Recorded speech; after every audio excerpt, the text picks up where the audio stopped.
Committee. Okay, so we just had a closed session there in relation to the committee having a discussion on the budget that we're going to be discussing later on in the committee. So provide a brief overview of today's business. The committee will receive oral evidence from the Department for Infrastructure on the spring supplementary estimates 24-25, receive an oral evidence session from the Department for Infrastructure on the draft budget 25-26, consider written evidence from the Department for Infrastructure on the consultation on phasing out sales of new petrol and diesel cars from 2030 and supporting the ZEV transition. We consider one statutory rule subject to assembly procedure and one statutory rule that is not subject to assembly procedure. We'll move through the agenda now. Apologies. We have apologies from the Deputy Chair, John Stewart, and from Andrew McMurray. We have Cathal Boylan and Mark Durkin joining us online. Declarations of interest remind members that they are obliged to declare any relevant financial or other interests which might reasonably be thought by others to influence their approach to the matter under consideration. Any members who have interest to declare in relation to today's business should do so now or when the particular matter arises in the meeting. So does any member have any interest that they wish to declare? Okay.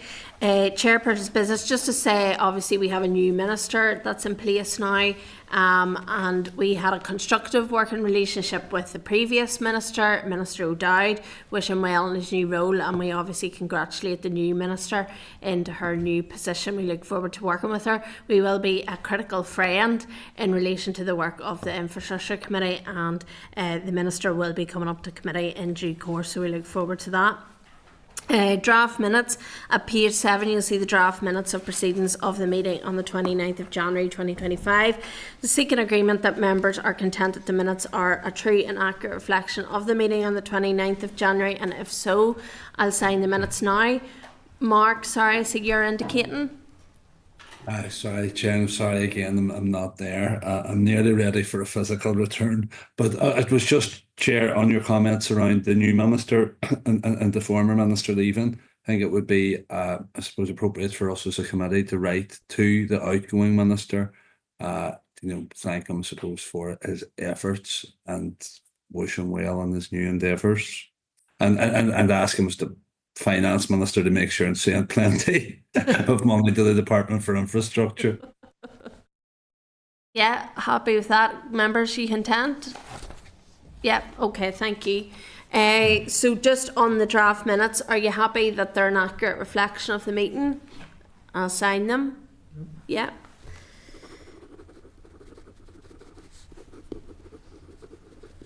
Thank you. Okay, item 6 is matters arising. So do any members have any matters arising from the meeting, from the previous meeting? No? Content? Okay.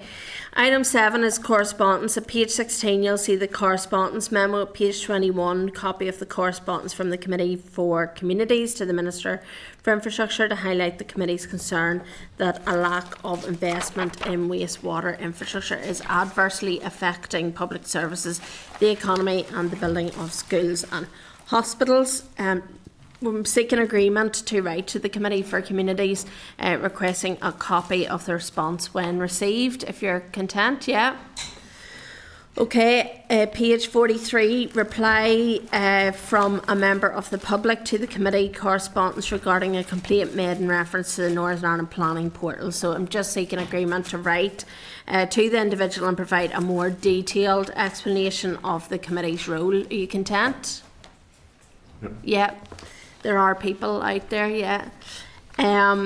So I'm asking members if there are any other items that they wish to raise in terms of the correspondence. No? Okay. Yeah, oh, Chair. Sorry, Mark. Sorry, Yeah. I didn't notice your hand. No, I was actually quick for a change too quick that time. Chair, it's on 6.4. Sorry, I don't have the page number there. The investing strategy for Northern Ireland. Now, yeah, I'm just getting it up here. Yeah, Yeah. well, there's quite a bit, quite a bit on it, and with the rate, and obviously it's right that there is a strategy around investment and procurement and stuff. And now, I'm not making this a local issue. You'd be relieved to hear, but the first road on this list is in my constituency. Uh-huh. Okay. Now, we've been pushing for the dualling of this road for a long time.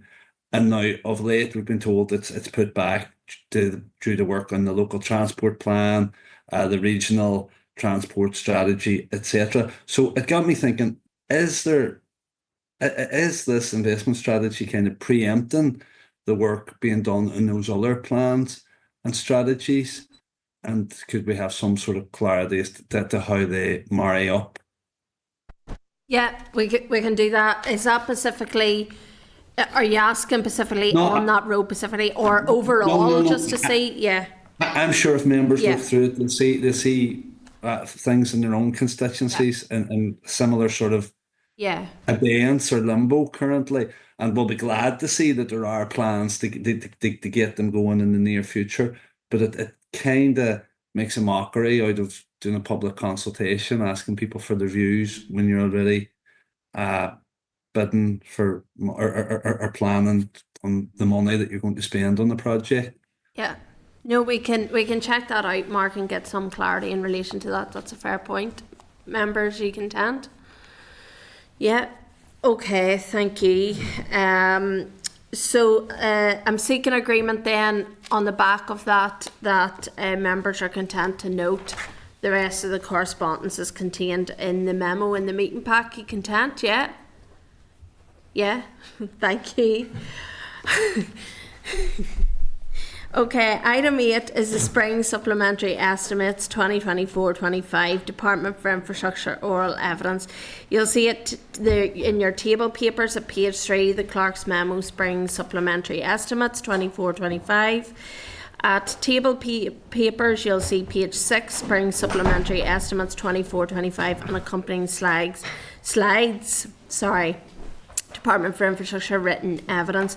So I'm welcoming to the committee today Susan Anderson, Director of Finance, Declan McGowan, Deputy Secretary for Water and Departmental Delivery, David Porter, Director of Engineering Roads, and Peter Rice, Interim Director of Public Transport Operations. You're very welcome to the committee today. So members, I'm just seeking agreement as per usual that the evidence is recorded by Hansard. All agreed, yeah?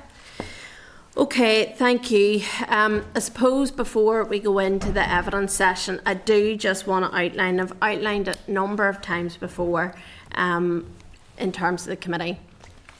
The budget is a key part of our scrutiny as a committee. We did not receive our evidence papers in a timely way for us to be able to look at this in depth in the way that we would have liked to have done as a committee, and I regret that because it's not just numbers on a page for us. These numbers affect Northern Ireland, they affect our constituencies and the prioritisation of projects. This department has a huge capital budget, and we want to see things driven forward, pardon the pun, in relation to our constituencies and across Northern Ireland. So, I would really like to see more timely evidence come forward to this committee in relation to finance and the budget, because we are going to have to give an account of this whenever we go into the Assembly chamber. We're going to have to vote on this. Last year was exceptional circumstances. We were just back up and going. I had to go into the Assembly chamber last year and say that we didn't have an adequate amount of time to be able to look at the budget, and other committees were saying that too. But it should come as no surprise to the department that we would want to scrutinise the budget. And this year I want to be in the position that we have been able to go into the Assembly chamber and say that we've had adequate and appropriate time to look at the budget. So I understand that the department is under pressure, yourselves, we're all under pressure. But when it comes to the budget, this is fundamental to what happens outside of these doors, and as a committee we want to scrutinise that properly. So I just want to say that from the outset in relation to our evidence session. So I am going to give you a bit longer to go through the presentation in detail that then we can come to members' questions, because we will obviously have our individual questions in relation to it. So rather than my usual 5 minutes briefly go through it, within reason, because I do want to give members the opportunity to ask their questions, but I will give you a bit longer to go through this, because like myself, members only had really a short space of time to look at this in detail, and I would have liked to have been marrying it up with the business plan and things like that have come from the department and other evidence sessions. So without further ado, I'll let you speak to the evidence and the session. Thank you. Thank you, Chair. And look, just to start with an apology then, if members feel that they didn't have enough time to scrutinise it, we will certainly look at that. But to reassure members looking into next year, we haven't taken any decisions yet, and the Minister hasn't taken any decisions yet on the budgetary decisions, so there is time to consider going forward. So there is time built into the system. But yes, we apologise. The presentation is fairly short. I think you'll have got it in advance, but we'll walk through it then and pick up some of the detail if needs be. Okay, thank you. Okay, Chair, then, so I will start with briefing in terms of the SSEs, the Spring Supplementary Estimates. So the committee will be aware of the process behind the estimates, and really what we're doing here in relation to the Spring Supplementary Estimates is that we're bringing up to date the position of allocations that have received in year, so that they can be voted on. So really what we're reflecting then, first of all, in our resource DEL position are the allocations we received as June, October, and more recently then in January monitoring, and they total 34 million in year.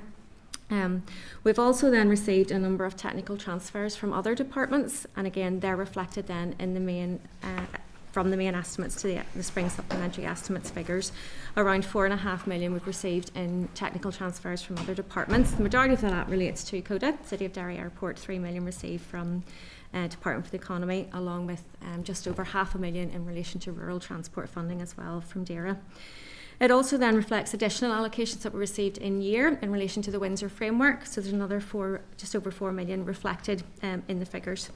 What's maybe different here that the committee wouldn't have seen before, it also includes then our ring-fenced resource DEL, and that relates to depreciation and impairment on our assets. So they're also factored into the figures that you can see here within the slides. So again, maybe if we drill down into some of the figures, for TransLink, it's slightly different. It does just reflect the budget position because we don't show the depreciation impairment in the same way as we do because it's a public corporation. However, for the likes of the department, in terms of tram, for example, it's just under 200 million relating to the resource DEL budget, with another 32 million ring-fenced for depreciation and impairments. And we've maybe also look at NI Water. Again, it just reflects under 150 million for the budget figure, along with 113 million relation to depreciation and impairment. So those are the key things then to draw in relation to the resource position. As I say, the 752.4 million figure includes the ring-fenced depreciation. We didn't suddenly have a significant increase in relation to the budget. Moving on then to capital. So again, this reflects the opening budget plus the allocations that were received in year, the 12.5, the first monitoring round, just under 40 at October, and then 17.6 more recently in January monitoring round as well. We also received technical transfers then of 8 million, so they're transferred in, that's the net position, so I should say that's in and out from other departments, and reduced requirements again that the committee was made aware of previously in relation to primarily the A5 and some EU funding as well. What I probably would like to draw out here in terms of this slide is you'll see the footnote that includes capital income and headroom. So we have included headroom of just under 50 million. So that headroom is not budget cover, okay? That is simply giving us cover in our estimates so that should there be any late allocations, we will have the cover in our estimates to spend it, okay? So that's a technical adjustment. It is not budget cover and we do not have the sort of budget authority to spend, but it gives the Minister flexibility should the Executive agree any late allocations that she will be able to meet any other pressures or any other funding commitments that she wants to make for the remainder of the year. So that's simply a contingency should we get the budget cover. And again, just to stress, it's not budget cover at this stage. We can't spend an extra 49 million as it stands. That 49 million headroom that we have factored in represents then the balance of the bids that were not met at the January monitoring round. So again, committee will have seen those previously whenever we briefed the committee in the past. So in terms of SSEs, that's all I was going to cover in the opening session. I don't know, Chair, if you would like to pause there and take questions in relation to SSEs before I move on to the budget. Yeah, I think, sorry, I should have said at the opening remarks, this is on the spring supplementary, and then we'll come obviously to the budget. But I just wanted, I think it might be a good place then to come in with questions, so members want to indicate. But does the department anticipate that its forecast resource and capital expenditure will be fully utilised in 24-25? Yes, at this point in time, we are forecasting that we will spend in full both our resource and capital budgets. Yeah. Okay, so there will be no underspend then? No, we're certainly not planning for any underspend at this stage. No. Okay, and then given that the allocations received in the in-year monitoring rounds, how confident you're confident that this will be utilised as well? Yeah, Absolutely, yeah. fully confident. And there's no capital projects that are going to be, there's slippage or anything like that in relation to them? No, not that we've been made aware of at this stage. We're not aware of any kind of slippage, and as I say, we are forecasting to come in on budget. Okay. The department, you've said that that mainly, so in the in-year allocation, what are the underlying reasons for the increased administrative and what business areas saw an increase spend compared to forecast amounts in the main estimates? Okay, is this in relation to administration cost? Yeah. Okay. So if we compare this to main estimates, there's technical adjustments going through there between main and SSEs. And in addition to that, there were in-year allocations, primarily in relation to Windsor Framework, that will be captured in there.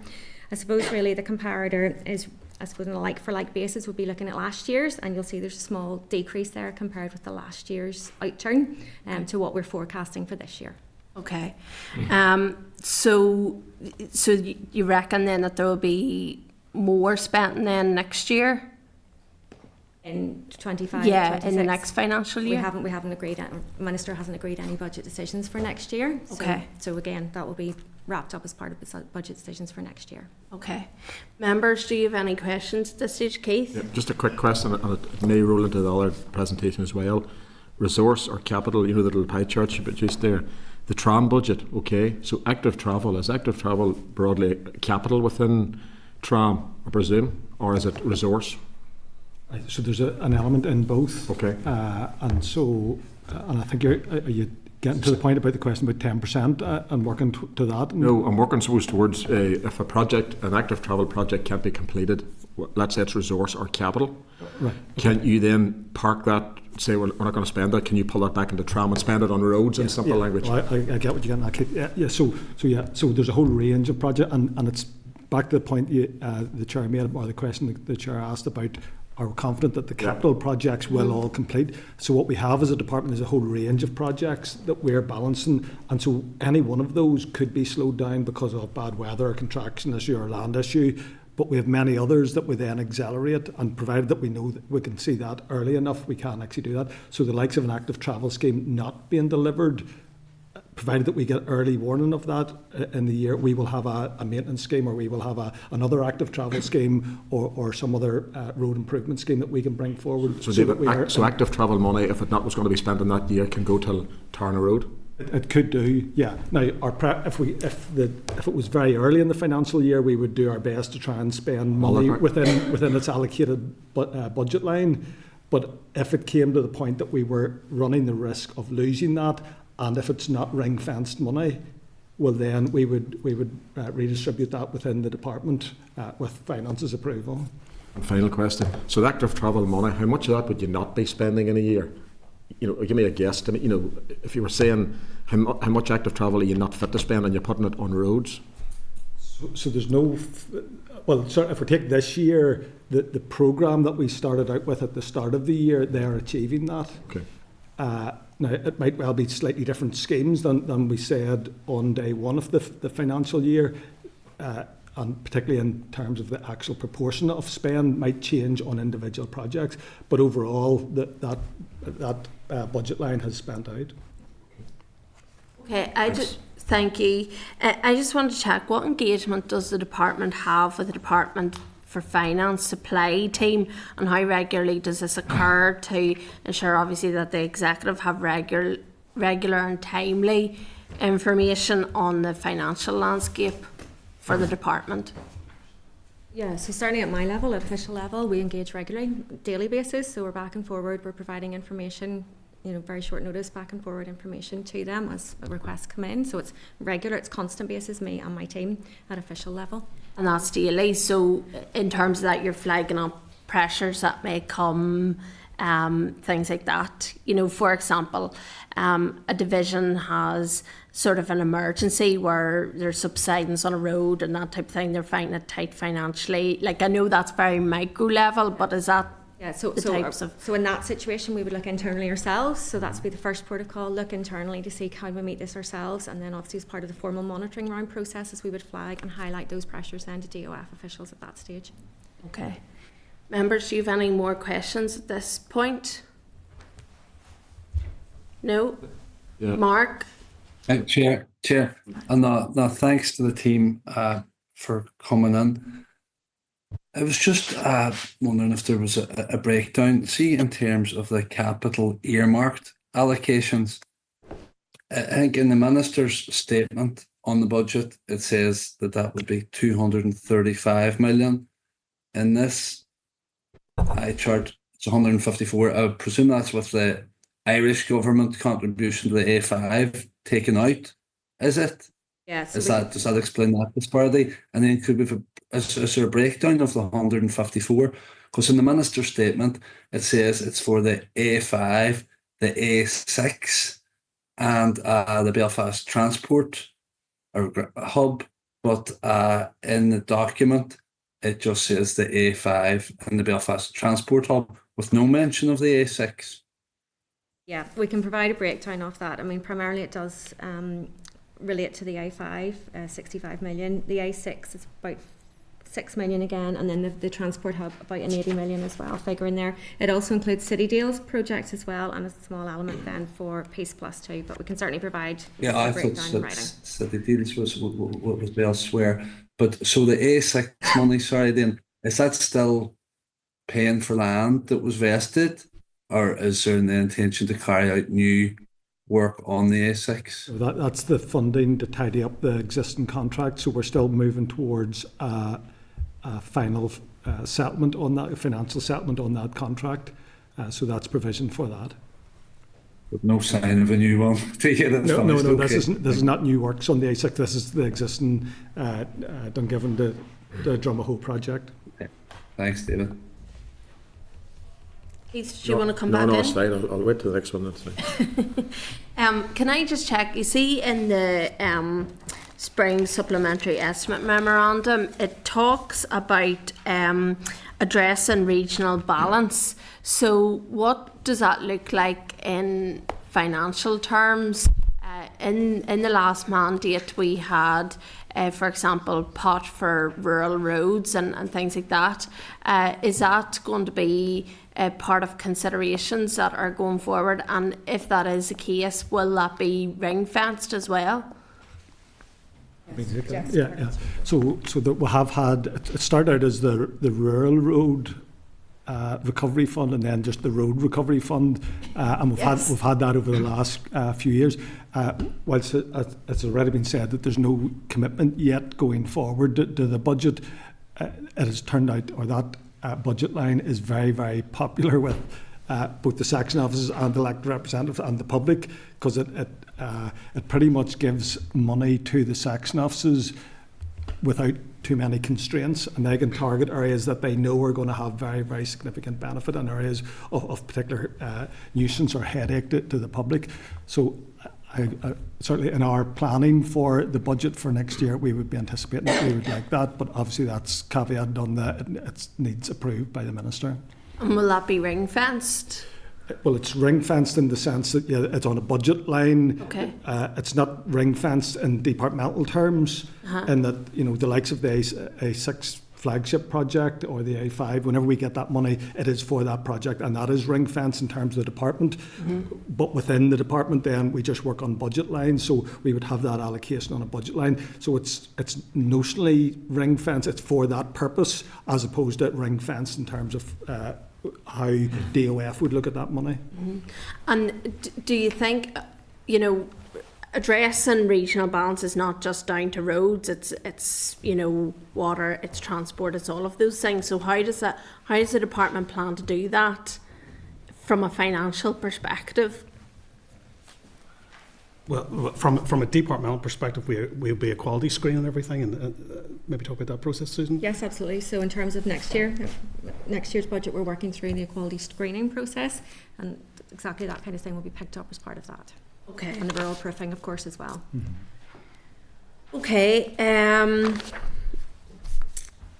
then I'd also noticed just in that memorandum as well, in terms of the capital and the provision in terms of land vesting, is that a result of inflation, or is there... Is this in the contingent liabilities section that you're referring to? It's Section on 3? 1.5. Key drivers of spent and changes. Sorry, I just don't have the page number here to hand. Would I just check 11. it here? 11. I just wanted to check whether, because it refers specifically to land vesting of the A5. Yeah. Yeah. That's provision for the vesting of land. So at this stage, it's categorised as provision in terms of estimates, and then we'll move that through the process in accounting terms. We'll move it into accruals whenever we're actually being able to vest the land. So we're providing for it at this stage. Okay. Members, do you have any more questions on that side of things at the moment?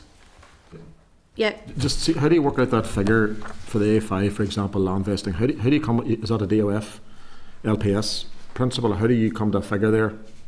In terms of the Sorry, the land vesting is only the figure for land vesting and not the actual value of the land, am I right? Are you including both? So it'll include both. So that is for the purchase or the compulsory purchase of that land. So that will be made up of the valuation that LPS places on the physical land, and then any accommodation works and any disruption and the whatever else that the individual landowner feels is reasonable to put into their claim. The LPS will obviously indicate a figure, or yeah, that's how you come up with those figures? That's how, well, certainly in terms of the valuation of the asset, yeah, okay. And then a land agent will engage with, well, generally a land agent, occasionally you'll get a landowner that represents themselves, but generally you'll have a land agent and there'll be a heads of agreement, and there's fairly standard items that are taken into consideration: disruption, particularly if it's a business, any relocation costs and the likes of that. And then what's also taken into account is the department will put in some accommodation works. So typically a new fence or a new boundary or a new lane. Sometimes there's betterment, which is also taken into consideration. So a landowner may well say, yeah, that's the bog standard that you offer me, but I would like something better. And in some cases we will agree to that, but it's part and parcel of that overall land deal or that compensation deal. If you get betterment out of it, well then that takes it. But for many landowners, that's actually a benefit for them, because as part and parcel of that works around getting an ordinary lane built, you might want a better lane or a change of an arrangement, and we can include that in the land deal. This juncture, I'm just going to declare an interest in relation to my family. And my husband's family lives along the A5. Mark? Thank you, Chair. I think this is the right section. They kind of merged into one between the budget bit and the spring supplementary. So it's budget related and it's Northern Ireland Water related. I mean, the outgoing minister has insisted that the funding model for Northern Ireland Water is fine. The problems with the level of funding. So how does what has been allocated or earmarked or proposed to go to Northern Ireland Water? How does what is being proposed, or the amount being proposed for Northern Ireland Water or asked for them? How does that match with the price control plan? And see there the £107 million from RRI. Has that been done before? And you know how and when will that be repaid? Well, I'll pick up just the general. So people will have seen that the midterm evaluation was done by utility regulator on the price control PC21. It's indicating going into the next financial year, as in from April, that Northern Ireland Water will need in the region of 530. I'm assuming, Mark, you're talking about capital, 537 million. We haven't allocated a figure at this point.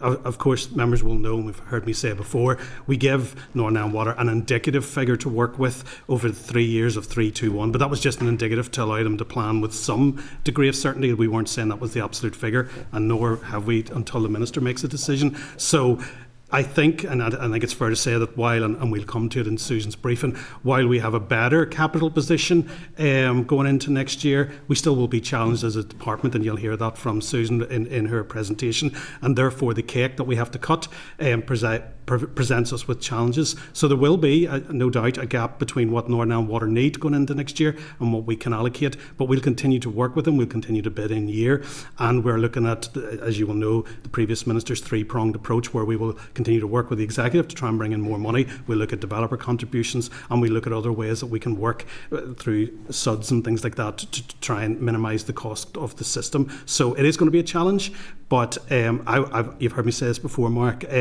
I don't think it's about a governance model. I think it's about funding. So when the Minister says that, I would echo that. I think if we had more money for the department, and by extension more money for Northern Ireland Water, we wouldn't be in this position. I think the governance model, to me, is a bit of a red herring. But look, others will have their own views on that. It's just about then ensuring that the level of funding's going on. But thank you. We suppose we are jumping ahead of ourselves in terms of the budget piece that we still have to look to in terms of presentation. I know, Peter, you were looking in there. Is this on the spring supplement or on the budget? It's touching on Mark's point. Yeah. Actually, I wasn't going to come in on this. It's just what you said there, Declan, in terms of the Minister's three-pronged approach. Is that three-pronged approach going to fill the gap that Mark highlighted there in terms of SUDs and developer contributions? I mean, has anyone looked into, will that actually achieve filling that quite sizable gap? We don't know what the gap is at the moment, Peter, insofar as we haven't allocated a figure to Northern Ireland Water. If it was based on the 321 versus the 537, that would be a challenge to close that gap. I think everyone would accept that. I think it's more about the Minister saying, look, this is my contribution to trying to help to close the gap, and ask Northern Ireland Water to work with us as well. It is about, I mean, you've heard me say this before, it's about prioritising the schemes that have the greatest impact and the greatest need at the moment, and trying to make sure they happen. It won't close, there's no way it would close a potential £200 million gap, no, but it will go some way towards helping alleviate some of the problems there, and that's what we're trying to do, and we hope that Northern Ireland Water at the other side would work with us on that. That figure you said there, was it 321, I think you said? Yeah. Could you put it into like a percentage maybe? I mean, that three-pronged approach, like what is that realistically going to achieve? At halfway, or 25%, 10%? I'd be guessing insofar as, because we still have to take through the consultation, etc., on developers' contributions, which no doubt we'll come to later, and then see how that plays out at the far side. And then we still have to work with developers more widely to look at alternative ways of diverting water out of the system. That's going to take time to bed in. So is it likely to have a major impact, that three-pronged approach going into next year? No, it'll not close that gap markedly, but it'll start the process of doing that. And that's what the previous Minister was very keen on doing, to show that we can work and find ways, instead of always saying we don't have enough money. I mean, this is an issue that goes back 15, 20 years. I mean, and as you will know, Peter, you know, we funded Northern Ireland Water well in excess of £1 billion in the first few years of the price control. So we're trying to get as much money as we can to them, but the costs are rising so much, and that's the cost of inflation, which you'll hear on roads and other sides. So we're running to keep up is what we're doing. Okay, thank you. I think now probably a good chance now to actually go into the budget itself, because Northern Ireland Water, those issues are related to the budget for 2025-26. So if you want to go back now to the presentation in relation to that, and then we'll take up questions. Okay, so just in terms of a bit of recap, I think we outlined this last time whenever we were briefing the committee. So the draft resource budget allocation is 633, and if we compare that to our opening position for this year, that represents a 13% increase. Our opening budget was 559.5. It is 8% less than what we think we need to deliver everything identified, and will require a degree of prioritisation. But you can see the increases there from current year's opening budget and indeed the October monitoring position as well. Turning on to capital, again, the draft capital budget is 932. 390.7 of that is ring-fenced, and the ring-fenced elements then cover the A5, 190 for the A5, just under 6 for the A6, 40 million for the transport hub, 43 million for the city and growth deals, the 105 for RRI, ring-fenced for NI Water, which Mark touched on there as well, and then 6 million for the EU enterprise rolling stock as well. Just in terms of the RRI borrowing, this is the first time, certainly in my experience, that I have seen a draft budget ring-fencing the RRI funding. Normally that's done, it's sort of part of the overall capital available to the executive, so this is the first time I've seen a proposal to ring-fence it specifically for something. I haven't personally seen that before in my experience. And that will be repaid then, held centrally, so it's not up to NI Water to repay that. That's normally done centrally, and the interest paid centrally by DOF as well, rather than falling to the department that has the RRI borrowing itself. Again, just to stress, no decisions have been taken by the Minister at this stage. This is very much a draft budget, and we're continuing to work through what it looks like for us. In terms of requirements, so I briefed the committee previously, setting out what our original requirements as identified. They were 716 million. We've done more of a deep dive on certain areas, and you can see the costs or the requirements have decreased then to 688.3 million. I'll draw out just 2 key points there in terms of why they have decreased. That's a net decrease overall, but you'll be aware then of the increase in employers' national insurance. And again, if we look across all the various areas, as a department as a whole, that's about a £12 million estimated increase in employers' national insurance alone, and that's offset then by a climate action plan target. So it's not that we're not doing these, it's, as I say, we've done more of a deep dive, and we were just concerned that they were double counted in some of our previous figures because they're already embedded in some of the requirements that we had there already. So that explains the overall net decrease of where we are. Moving on then to capital requirements, again, I've outlined some of the areas that are ring-fenced, and you'll see, as Declan's already mentioned, the requirement in there for NI Water, as set out in the midterm review, as well as then elements for TransLink, for tram, some of the biggest areas within that. And for example, within tram, we've got the A5, 189 million, as I've mentioned, and structural maintenance requirement of 139 there as well. In terms of other, it's a small amount, 6 million, but within other departmental, that covers things like digital, graduated driving licence, and Strangford Ferry as well. So that's what's in there. So again, we've already touched on this in terms of next steps and where we are. We are still working through the equality process and our rural proofing, and we hope to have those agreed and finalised shortly. And as I said before, decisions haven't been taken, but those will be made once the final budget is known then as well, and depending on the equality process as well. So again, it's just a short presentation then in terms of future year's budget, and happy to take questions. Okay, so the I suppose there's so many questions, it's trying to figure out where to go first, but I suppose how will the department prioritise its allocation to ensure that the resource and capital are targeted to maximise the programmes through the financial year? There's an awful lot that's there. There's a backlog, and we're trying to run before we walk in terms of an awful lot of things as well. So how are we prioritising? Yeah, so that'll be a decision obviously for the Minister to take, but in terms of advice and information that we'll be providing to the Minister, we will be setting out, particularly on a capital, we'll be looking at our inescapable commitments, so what's already there, what's already committed, that has to be paid, and then we'll work that down in terms of high priority, desirable type schemes as well, and present that information then to the Minister to help inform decisions then. And I appreciate that, but I'm trying to find out, and I know that would be the case, but I'm trying to find out what is it that yourselves have put forward to the Minister. We have a new Minister that's in place as well. So what are those priorities within that inescapable, etc., that you've put forward? So again, we'll present all of the information to the Minister, and we'll be doing that in the coming days and provide a finance briefing in terms of the outlook and in terms of what the requirements are. We'll obviously align that with the business plan process as well, and to PFG. You must have some idea yourself at this moment in time before presenting to the Minister what exactly that will look like in terms of roads, in terms of public transport, in terms of NI water, what programmes will be at the top of those lists within each of those, you know, high priority, low priority and escapables. I think, Chair, the process, as Susan rightly outlines, you know, each Deputy Secretary, in this case, myself, Colin and Judith, would work with their teams, map out what are the needs and put that all down, very much like what you see in one of Susan's slides. And then we have discussions with Minister, and then Minister goes away, thinks about that, about how best to cut the cloth, basically, and that's the way it's done. It wouldn't be for officials to say, fund this over that. It's for us to say these are the things that need to be funded, this is what they cost, and then ultimately a minister will make that decision. So we're advising on what we think needs to be done, but we realise in doing so that we can't afford everything. And with an example, I think we'd have to talk about how we would do that within TRAM. If you want, I think you're interested in some detail on this, so if you want, I can give you an example. So for the likes of TRAM, the inescapables would be the likes of the A5.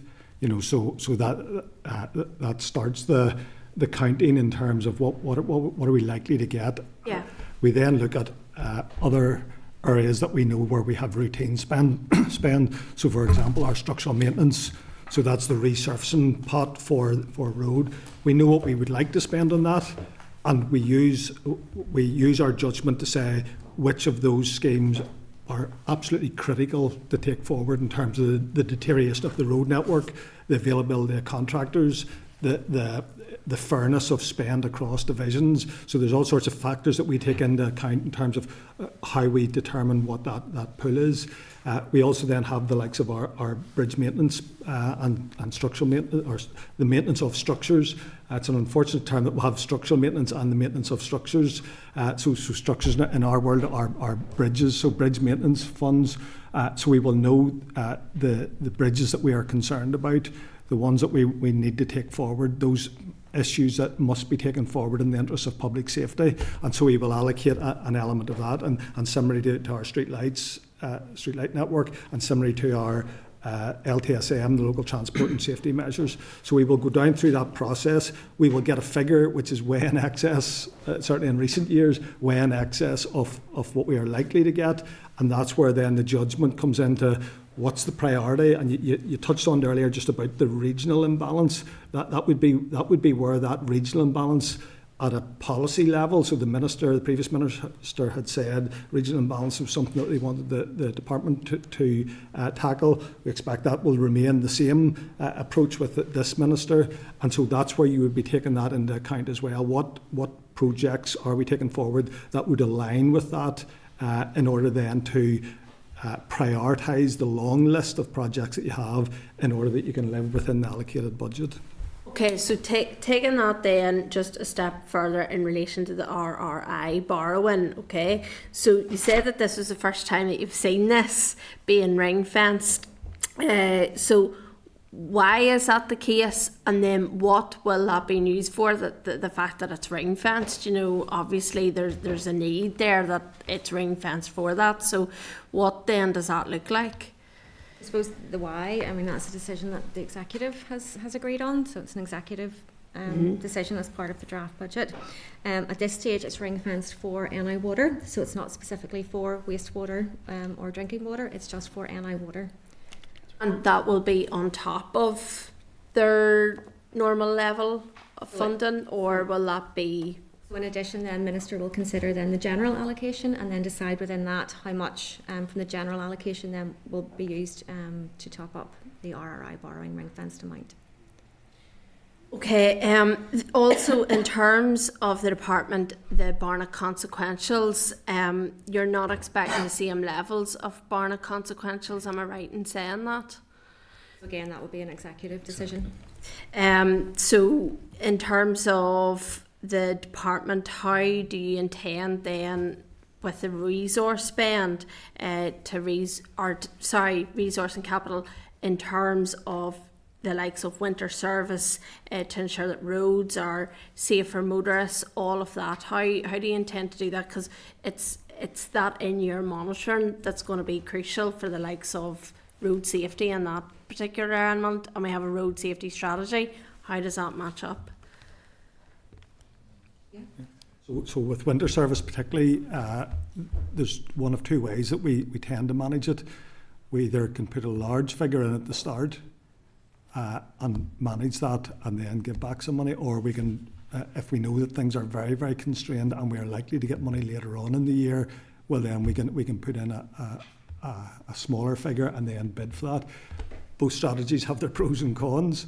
So what we're trying to do, certainly in the budget paper that will go to the Minister, is that we will be aiming for a figure of in around 7.5 million, because that's a typical year of what we will spend. It can go up as high as 10 million. And so if we do get a particularly harsh winter, well then we will have to bid for that. We tend not to like to go below that 7.5 million, because we know that that's a typical year and typical things typically happen, and therefore you don't want to be in a position where you're then having to constrain other projects which are on the ground or actually going forward, particularly towards that end of the financial year. But there is a judgment to be made there, and it's something that's one of the options that we will be putting to the Minister as part of this. If we can't make all the sums added up, here's one area where we could. There are options in terms of the tactics.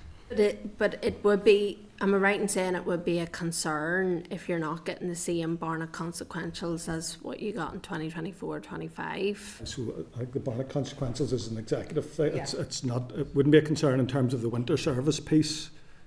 Okay. What's the department's assessment of resource required arising from the increases in national insurance contributions? My maths isn't great, but a quick calculation is at about 12.3 million. So that's quite a substantial amount of money, for the department. So what's the assessment in terms of that? So again, as you say, Chair, it's about 12 million on the breakdown in the slides there of how that is across our various organisations. We've been engaging with colleagues in DOF just around any additional central funding that will be coming for that, and we've provided the information, we've provided the figures and our workings to DOF around that. So again, we will keep in close contact with them.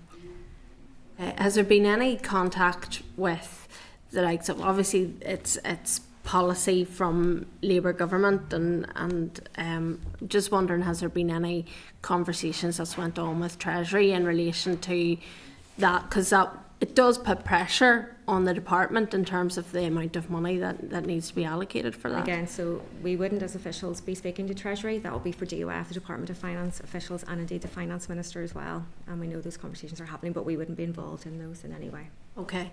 I'm going to come to Keith. Okay, I just want to go back to this tram budget and the whole active travel thing. You touched on 10%. What broadly is the active travel figure? And I appreciate Peter might want to come in on that other figures. I'm not going to steal your thunder, Peter. What is active travel broadly? Is there a percentage out of that tram, or is there a figure? Yeah, so we know roughly that we need to aim for a figure of probably about 70 or 80 million is the figure if you wanted to do it against that 10% figure and to be able to demonstrate that you are compliant with the legislation. I think it's very important to highlight that we're not starting from zero. You get some impressions, certainly in the media, that this is just us starting from a standing start. There's an awful lot that the department does already and has done for years, from ever I was in the department, and even before, that is for the benefit of non-motorised means. With footways right around the country that we maintain. Now, we could do some more maintenance on them, but they are there and they exist. So the debate that we have had about what actually is active travel and how can we reasonably say this new piece of legislation that is trying to change our mindset about how the public travel, how can we be more carbon conscious in terms of the decisions? How can we do that without playing fast and loose with the legislation, just saying, well, we'll do lots of maintenance on footways and I'm sure it'll add up to 10% and there you go, we're ready and compliant. So that's the bit that we've been going through as a department, and we've come up with that in that range of 70 to 80 million is likely where we need to go. Is that sorry for cutting across, is that out of capital money or resource, or a bit of both? It doesn't specify it in the legislation. So you're telling me you're spending roughly 70 80 million, you are spending that? That's where we have to get to. And what are you spending now? So at the minute, the figure that active travel has in for last year was, I think it was £12 million off the top of my head. Now there's an element of maintenance as well that you could add in that, so there's a bigger figure that is of of benefit for non-motorised users. You're spending roughly 12. So what do you spend that on? So give me the definition of what you spent the 12 million roughly on active travel. Roughly. It's pretty much two things. One is the schemes that DFI take forward, so the likes of the active travel schemes where we are typically, if we take the example of Coleraine Ring Road where there was a substandard footway, and we've removed that and put in a much, much wider, much improved facility in order to try and encourage active travel. And the other element of it is then funding for some of the Greenway projects through the council, where there's a pot of money has been made available that they can bid into in order to take forward schemes which are part of the wider network, wouldn't become part of the adopted road network, but are part of the wider transport network or surface transport network. The 12 million then, can that be moved throughout section offices? Let's say, are you splitting that up? Is it as simple as that? Or is it 12 million broadly across NI? So can section offices, if they don't spend it, move it to other section offices? So we have that allocated against an active travel budget line, and it is allocated by division. If they don't spend it, what happens? Well, in their division? So each division will have maybe 3 or 4 projects that they're taking forward, so they'll be able to do a wee bit of juggling in terms of the acceleration. So unless they come to a very, very significant problem, for example, if they're anticipating that they're going to get land by agreement, and the negotiations break down, and they realise on that project that is very significant, and we didn't need land for Coleraine Ring Road, but if we take that as the example, where there was a very big number that was allocated to that within the division, if they had to go to vesting on that, that would have been such a significant impact on the project that that particular division wouldn't be able to accelerate their other projects in order to deal with that. And in a case like that, that money would then be redistributed across other active travel schemes. If active travel schemes couldn't take it, we would then try and consume that within road maintenance. We certainly wouldn't let it. The DFI doesn't give very much money back, so we would be trying to find another project where we reasonably could. But each division does try and balance that. So David, if you're talking to some section offices to the east, I was talking to a few guys to the east of the province, make that clear, not the west. They refer to, I'm going to use my language, the active travel office is carpet, the maintenance office has got the linoleum on the floor, and they don't have money for nothing. But active travel has loads of money, and that's only with 12 million. So if we go to 80 million, what percentage is that going to be? If you were to say to me, let's say this year, for argument's sake, we're going to spend 80 million on active travel, what percentage would that be out of all the maintenance, of all the other? Because some people's buying new trainers, but the rest of us are going to buy moon buggies because the roads are that bad. So if we go to the 70 million figure and only spend 12, that we're just going to see the road condition getting worse. So we will get to a point where we are spending, or the plan is to get to a point where we're spending 10% so that we can be compliant with the legislation. However, there still needs to be an element of judgment in that. So because if we're not fully funded for all functions, well then you have to make a decision as to, right, is the Minister going to prioritise this road maintenance over active travel or against, and it's not just active travel against maintenance, it's all our functions. It's LTSM, local transport and safety measures, it's the maintenance of our street lights, it's the keeping the traffic lights working, it's the investment that we put into TICC. There's always a tension between all these functions, and it will come down to a Minister's decision with the pot that I have available to me. What am I going to do with it? And we have not been able to accelerate active travel as quickly as some people would have liked, but that's just the reality of the constraints that we face within DFI. It's not because there's an unwillingness or there's a grand plan that we're just not going to do it. It's just the reality of the constraint that we find ourselves in. Could I add maybe on a slight tangent to that is the public transport element. So again, as part of public transport improvements, there will normally be an active travel element of that there as well. So it's not just within the roads, it's across the whole of the department. Okay. Thank you. Thanks, Chair. Okay, thank you, Peter. Thank you, Chair. The definition of active travel, just in terms of what you were talking about there, has there been a definition provided in terms of what it means? I remember we were talking about this in the closed session during Stormont not being here and the executive not being here. We were getting somewhat loose briefings. You'll remember, Declan, with Dennis, just about how things were going within DFI. And I remember Colin Woods talking about the department was looking at the definition of active travel. That's about a year and a half ago. Has there been a definition within the department about what that is, and is that publicly available yet?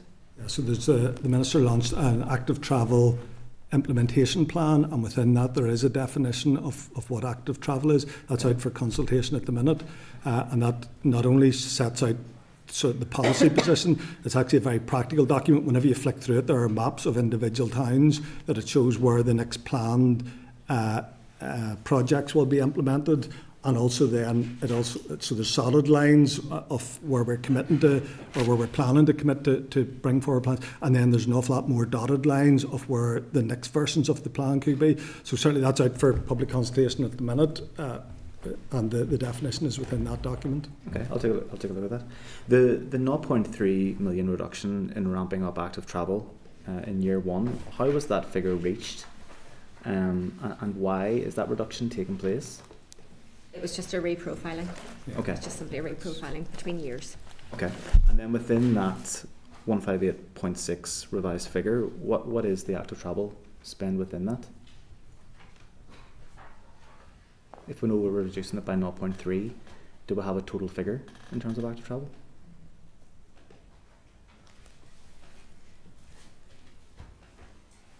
Sorry, in terms of the overall active travel, yes, it's around 600,000. Okay. Sorry, that's just That's just resource. That's just resource. resource. Just Yeah, resource. resource. Yeah, that's fine. Secondly, what really jumped out at me in terms of the figures was the climate action plan. I think you mentioned this earlier, Susan, briefly. That 38.8 to 1.1. What did that 38 sort of? What did you suppose would go into that 38, and what's been removed to make it reduced down to 1?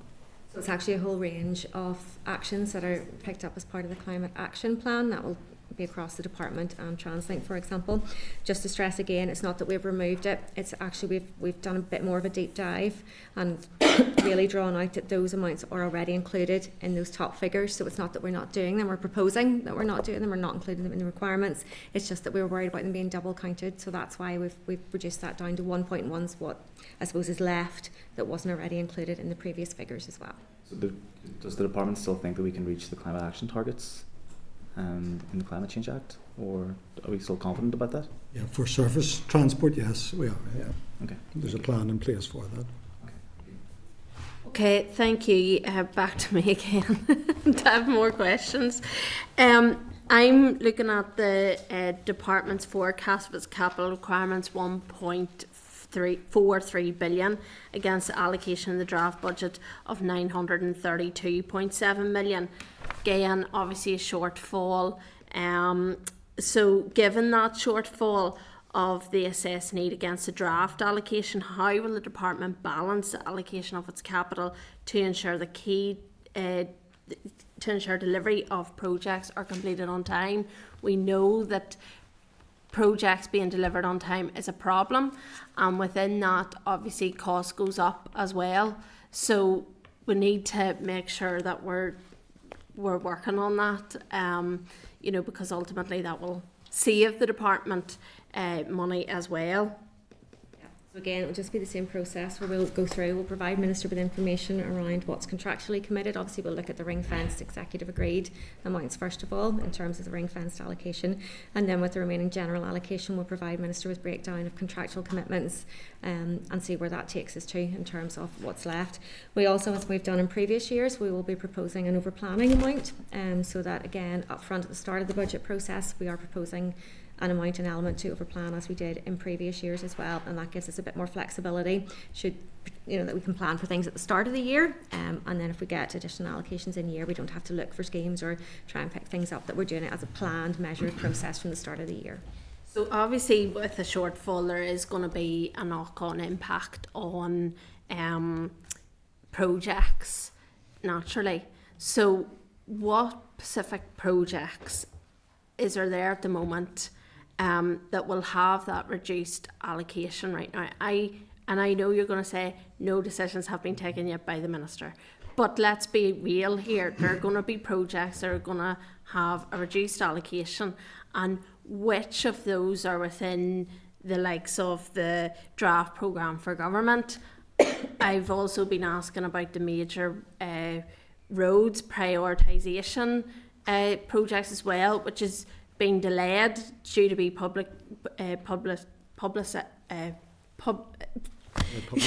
it's due to go to publication soon, if I can get my words out. So, you know, there's going to be reduced allocation there. Can you touch on that? So again, if I maybe give you an example within tram or within roads, just to add a bit of context to that. So Susan earlier mentioned that with 139 million of a bid for structural maintenance, I genuinely don't believe that I'm going to get 139 million. I haven't had 139 million for the last 5 years. So that's our opening bid, is everything that we need, that we know that would be an ideal situation. And then there's the process that Susan outlined about contractual commitments, safety critical, and then the reality of actually making that fit. I suspect that we will get, if we look at the last 5 years, I suspect we will get an opening allocation of 80 or 90 million, and then we will bid throughout the year, and we will end up, if it's the same pattern as we've had over the last 5 years, we will end up of a figure of 105 or 110 or 115, something in that range is where we will end up in terms of structural maintenance. So that's the process that we go through. So in terms of that will definitely have an impact on individual projects, because if the 139 million isn't just a figure that we've plucked out of the sky, that's by engagement with the divisions and them saying, here's the actual projects by named road that we could take forward that make up that 139 million. And therefore the consequence of not getting that 139 million, of getting 80 million at the start of the year, we'll have to put a pen through some of those. That's the reality, and they will then have to go back a few years. So you're absolutely right, it will have a knock-on effect on individual projects.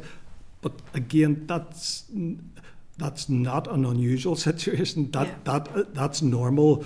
We always have more projects that we know that will ever get funded. The bit that we need to be careful about is that we just don't get down below a critical point where we lose control of and in particular the road network. You know, we need to keep a healthy level of investment in structural maintenance in order to keep the overall network in reasonable condition. Mm-hmm. And the issue that I would certainly highlight would be if we start to drop down below that 80 million, I would be starting to worry that actually the network will get away from us. And if the network gets away from us, it'll be the devil's own job to try and get back control of that. Okay. I want to ask around, I've been asking some questions around Northern Ireland Water and consequential written agreements between the department and the utility regulator. In terms of that, can you just outline what the consequent written agreements actually are and what that means then in terms of budget-wise? Well, it doesn't get in. It doesn't specifically say you must spend this or that. Basically, that's almost like a working arrangement between the department and ourselves and Northern Water and others. We can set out more detail on that and forward it to you. But in essence, the main thing for us is that we have the price control that's been agreed by the utility regulator, and then we have to then, as best we can, deliver against that. And that's our main challenge. So it's trying to deliver upon what the utility regulator says is needed, and the utility regulator has set out what he feels the figures are for the last few years of this price control period, and our challenge is to see how we can deliver on that, and that's the main focus for us, to try as best we can to do that. We do have, and all of this work that the utility regulator does is guided by the social environmental guidance, which sets out the requirements that need to be covered in the lifetime of a price control period. So they are set out, and it's drinking water, wastewater treatment, etc., and then that is costed out by the utility regulator, and then in turn we try to deliver as much funding as we can towards that. So that's really where we are in the space of trying to meet the challenge of delivering what Northern Water needs. So can I just check, obviously you have the utility regulator's position in terms of what is needed for NI Water. Obviously we have the department in terms of what it bids for, what it gets in terms of money. So can I just, for complete clarity, check then that written agreement between the department and the regulator, is that then the department calling on the regulator to agree the department's position on the money for NI Water, or what does that look like in terms of? I wouldn't categorise it like that. I'd have to go in and look at the written agreement. But really, what we're saying is that we agree as a department to provide the necessary funding to Northern Ireland Water, subject to budget availability, and that's what we've always said, and as we've always said to Northern Ireland Water as well, that where we can bid for additional, we will do that. So that's our agreement. So the utility regulator will set out what it costs. We will, as we did back in summer of 2021, we will say yes, we're happy to work with the figures. It was back then 2.1 billion for the price control period, and we will work within that. But that wasn't us saying, and how could we say, because we don't have future year budgets, but that was us saying that we will work to deliver that budget requirement, but there's no guarantee that we can get it, but we will continue to work, and that's the process that continues. So we have always given a commitment to say that what it is costed out by the utility regulator, we will try to meet. But until and unless we're clear on our budgets and on future year budgets, we can't be exact on that. So that's the process. We would never be able to definitively say in any price control period, for instance, as we go into price control 28, as it'll be next time around, we couldn't say at the start, if it turns out to be X billion, that yes, we will definitely fund that, but we will give a commitment to make sure that we will target funding towards it and work to deliver as much as we can of it. So can I check then in what scenarios that you would have a written... The reason I'm asking this is because it is related to budget and NI Water and its spend as well. So can I ask the reasons as to why and when you would have a written consequential agreement with the department and the regulator in terms of NI Water? I mean, it's more about how we work together. I mean, there is no document that will pin anybody down to say this is how much it costs, and you must by contract sign off to pay. And I know you're not saying that, and you must by contract say that you're going to meet this commitment. There's nothing in paper on that. It's more about how we work together as the various organisations. So we're not saying that if you say it's X amount, in this case now in the midterm it's been up to 2.37 billion. It's not us saying, well, we'll definitely pay for that. What we're saying is we will work to deliver that as much as can within the budget environment that we're operating in. So there's nothing on this. There's nothing in writing that says that we must absolutely meet this. It is that we will work with Northern Ireland Water to deliver this financial requirement. That's where we are, because we couldn't give any further commitment than that because we don't have long-term budgets. Yeah, but so I would say that would be a given between the department and Northern Ireland Water. There's no trick question here. I'm just genuinely interested in this. I would say that would be a given, that the department, the utility regulator and NI Water would work together to try and ensure that there is an appropriate level of funding. To me, I've asked the question, I mean, there was 4 written consequential agreements, February 2010, December 2012, December 2014 and May 2021. I'm just wondering what the financial aspects or the budget reasons or why those written consequential agreements would have been made at that time. Would there have been a budget issue as to why that would have been in place, or why would you have had to have made that agreement, given that I would have thought it would have been, a given that those 3 people would have worked together to ensure NI Water have that appropriate level of funding? Does that make sense? I think it does to me, but if I'm answering this incorrectly, please ask me more. But I mean, each of those consequent written agreements are about how we're going to work together and what we're going to do. At no point would any of them say we will absolutely fund X amount. And if you go back to 2021, the most recent one that you mentioned, Chair, that predates the time when the costs went up exponentially. So when we were at that point signing to say that we would work with them, number one, we wouldn't have known future year budgets. Number two, we wouldn't have known what was going to come by way of the economic shocks that subsequently did come. So we would never have been able to say we will absolutely fund this. We would have been saying that we will continue to work to identify funding to meet the needs, but you could never give a cast iron sign off, and I know you're not asking that, but we could never have said we're 100% going to guarantee funding for this. What we would be saying throughout is that we will continue to work to source funding to contribute to the needs of Northern Ireland Water as identified by the utility regulator through the price control. And would there be, on any 4 of those written agreements, would there have been a figure contained within that would have been signed off, or?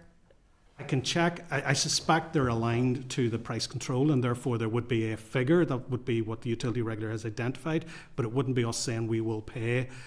You know, if you go back to 2021, it wouldn't be us saying we will definitely pay 2.1 billion. It would just say the utility regulator has identified 2.1 billion as the cost of the price control 21, and us in return would be saying that we would ensure that we would contribute to that and make sure that we can deliver as much as possible, because you couldn't give any further guarantee than that. Okay. Stephen? Thank you, Chair. Thanks, folks. Just a couple of questions or comments. The vacancy rates, obviously within this department, you know, are quite alarming, and I think at all levels, including, you know, the engineering department and so on. So I suppose, has there been any assessment yet of the position on that in terms of the impact that the draft budgets will have around recruitment, and is there any, you know, good news or bad news on that front? There's a number of layers to that, and David can pick up specifically on roads, because I know they're doing a lot of work on that. I mean, we've seen this over the years, and certainly in my 4 years as a department, as a key, you know, pressure point for us as a department, insofar as we do have a lot of people who leave. And I mean, we have I think this year we had several hundred people left while we brought in several hundred, so we're always, it's like a leaking bucket really, insofar as you bring people in, other people go, plus we're competing against a myriad of markets out there. So what we've established is a people subcommittee chaired by one of our independent board members, and what we've done is identify the priority posts as a department that we need to get in. They are largely professional technical jobs out on the front line basically, and so we've tried to make funding available for that and looked at ways in which we can recruit them, which David can pick up. So we do have a process there. We are bringing in the expertise that we need, but it's running to keep up, and as I say, as many, I think we brought in several hundred, and at the same rate we lost probably the same by the attrition rate. And we do have an ageing workforce where around about 40% of our staff are over 55, and therefore if we pick that up as well. And the other thing, obviously competing with the private sector is a challenge too for you on the engineering side. So I'll add a wee bit of detail just in particular in terms of trams. So as ever, you need to be careful with statistics. So at the minute, we're sitting on about a 27% vacancy rate. Now, that is against an ideal structure. That's not a funded position. So that is one figure of where we would like to get to and where we would like to go. So there's a budget constraint, which gives us then a smaller figure. There's also then the reality of how quickly we can take forward recruitment competitions, and also how successful we are at those. So we've recently ran an SPTO, Senior Engineer external competition. We largely got internal candidates,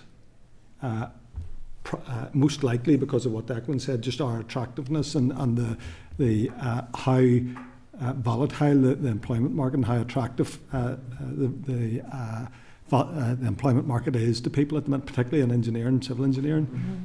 You know, if you want a job in civil engineering and you want to work, you're not going to be out of work. And what that is doing within the market is it's driving wage inflation. And private sector firms have the ability to react quickly to that. The public sector reacts less quickly because we pay by grade, and we need to be very conscious that the professional technical people within a particular grade are aligned with the administrative and then also some of the other skills that were within that. So there's slightly more constraint on the public sector. Again, that's always been the case, and we tend to go in peaks and troughs. Sometimes the public sector is attractive and we see an influx of people, and other times we're less attractive. We've gone through a period where we are less attractive. My hope is that we are coming out of the bottom of that, because it has been pretty tough in terms of recruitment. And as Declan says, we have tried to be innovative in terms of how we can bring other people in. So over the last year, we've run a skills academy. So, and that was an opportunity for people who don't have a civil engineering qualification, but who want to come and work within the department, to come in, and we give them pre-contract or pre-employment training. The full-time training was for 4 weeks, and the part-time training was over a 9-week period. where we could give those people certain skills and then they could become employed within the department. And a lot of those are now in the department and carrying out road inspection functions and also inspections of private streets. Again, an area where we were under very, very significant constraint, and we knew if we had gone out to say any skilled people who already have this qualification want to come and work for us, the likelihood was that we would get little or no interest in that. So the Skills Academy at least has fed that through. Now, it doesn't answer all our problems. We get them in on day one and they've had a very basic training, and the department then has to commit over the next 2 years to put them through a day release to get a national diploma. But if we can put programs like that in place, it will start in time to address our problem and make us more attractive, because the evidence shows that if we can bring people in on the likes of those apprentices, that they are more likely to have an emotional attachment to the department, to the working in the public sector, and therefore they are more likely to stay with us over a longer time. Well, that's good. And I see TransLink are recently advertising for apprenticeships as well, which is good to see. Just the Belfast Living with Water programme, is there any further on that in terms of the budget going forward? I know there was a bit of uncertainty with the former minister now around that, and linking in with the recent media reports around Belfast Lock and so on.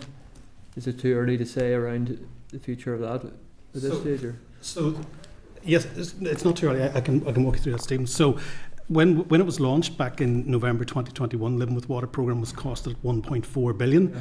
2 years into the programme, the cost went up by 50%, as you know. So now it sits at around about 2.1 billion. I chaired the board at that point and felt that costs were, in my view, starting to get out of control, and therefore we needed to do some kind of review. Our permanent secretary at the time, it was in the absence of ministers, decided that we would do an affordability review. That was carried out and completed in recent months. What that determined was that there was still a need, and absolutely there's still a need for the Living with Water programme in Belfast, but what it also determined was that it wasn't affordable within the original 12-year time frame.